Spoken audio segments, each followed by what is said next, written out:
అర్ధరాత్రి సాగునీటి పారుదల శాఖ ఎస్సీ నుంచి వచ్చిన హెచ్చరిక విజయవాడ వాసుల్లో మళ్ళీ తీవ్రమైన భయాన్ని కలిగించింది. ఆ అర్ధరాత్రి వచ్చిన హెచ్చరిక ఏందో తెలుసుకుందాం. బుడమేరు పరివాహక ప్రాంతంలో నిరంతరాయంగా వానలు పడుతుండడంతో పాటు భారీ వర్షాలు కురుస్తాయనే వాతావరణ హెచ్చరికల నేపథ్యంలో ఏ క్షణంలోనైనా బుడమేరుకు ఆకస్మిక వరదలు రావచ్చని విజయవాడ నీటిపారుదల శాఖ విభాగం ఎస్సీ ఆదివారం అర్ధరాత్రి తెలిపారు. వెలగలేరు రెగ్యులేటర్ వద్ద ప్రస్తుతం 2.7 అడుగుల నీటి మట్టం ఉందని, అది 7 అడుగులకు చేరినప్పుడు రెగ్యులేటర్ నుంచి నీరు విడుదల చేస్తామని చెప్పారు. ఇప్పటికే నీటి మట్టం 1 అడుగు పెరిగిందని పేర్కొన్నారు. గండ్ల పూడ్చివేత, కట్టల బలోపేతం పనులు కొనసాగుతున్నాయని వివరించారు.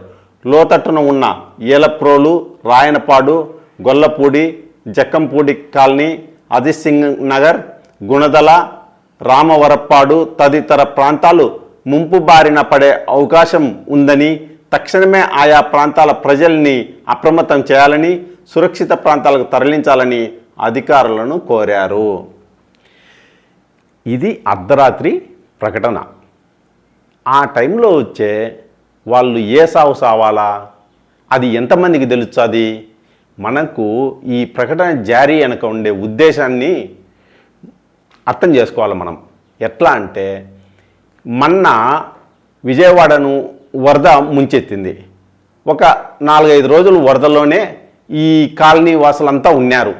అప్పుడు బాగా వచ్చిన విమర్శ ఏంటంటే, ఇప్పుడు బుడమేరుకు వరద వస్తుందనే విషయం తెలుసు కదా, అట్లాంటప్పుడు అప్రమత్తం చేసి ఉంటే ఎంతో కొంతమంది అయినా యాడుకో ఒకసారికి సురక్షిత ప్రాంతాలకు పోయిండేవాళ్ళు కదా, ఆ పని ప్రభుత్వం ఎందుకు చేయలేదు అని పెద్ద ఎత్తున విమర్శలు వచ్చినాయి. దానికి ప్రభుత్వ ప్రత్యేక ప్రధాన కార్యదర్శి సిసోడియా ఏమన్నారు?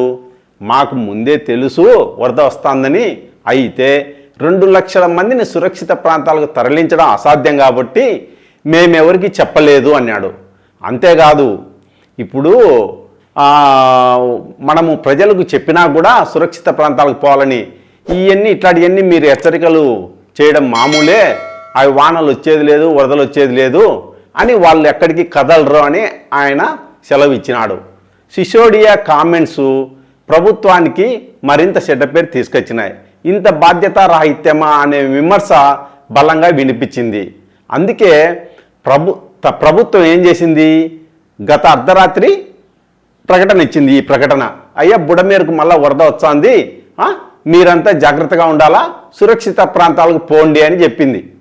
అంటే మా మీద తప్పు లేదు అని చెప్పడానికి ఈ ప్రకటన ఉన్నట్టుంది తప్ప, వాళ్ళు ఏదన్నా చర్యలు తీసుకొని వాళ్ళని ఏదన్నా కాపాడదామనే ఆలోచన ఉన్నట్టు నాకైతే అనిపించలే. నేనేమి ఏదో ప్రభుత్వానికి వ్యతిరేకంగా కామెంట్ చేద్దామనే ఉద్దేశం కాదు.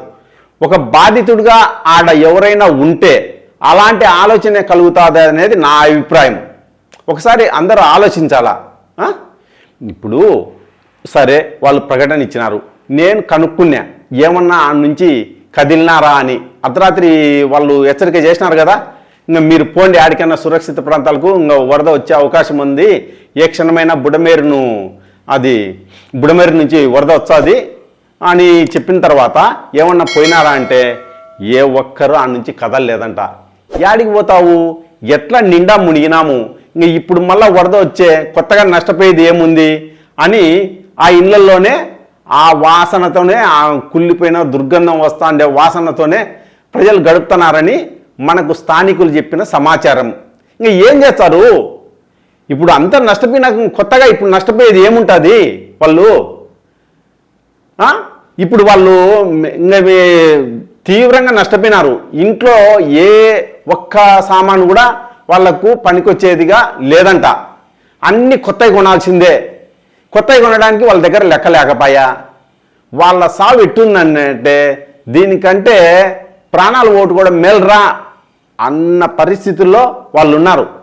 అట్లని మనమేమి వాళ్ళు ప్రాణాలు పోగొట్టుకోవాలని కాదు. అంటే ఏ మనిషికైనా ఒక దశ ఉంటుందన్నమాట, కష్టాలకు కూడా. ఇంకా మనం భరించలేము, దీనికంటే ఇంకా సావే మేలు అనే పరిస్థితి వస్తుంది కదా. ఆ దశలో వాళ్ళు ఉన్నారు అంట, మనకు అక్కడ ఉండేవాళ్ళు చెప్పేది. ఇప్పుడు ఈ రకమైన హెచ్చరిక నేపథ్యంలో వాళ్ళు ఆడికి కదల్లా, ఇంకా సావో రేవో ఇంకా ఈయన్నే ఉండడం ఒక్కటే మిగిలింది అని అంటున్నారు. ఎందుకంటే వాళ్ళకి మిగిలింది ప్రాణాలు ఒక్కటే కాబట్టి.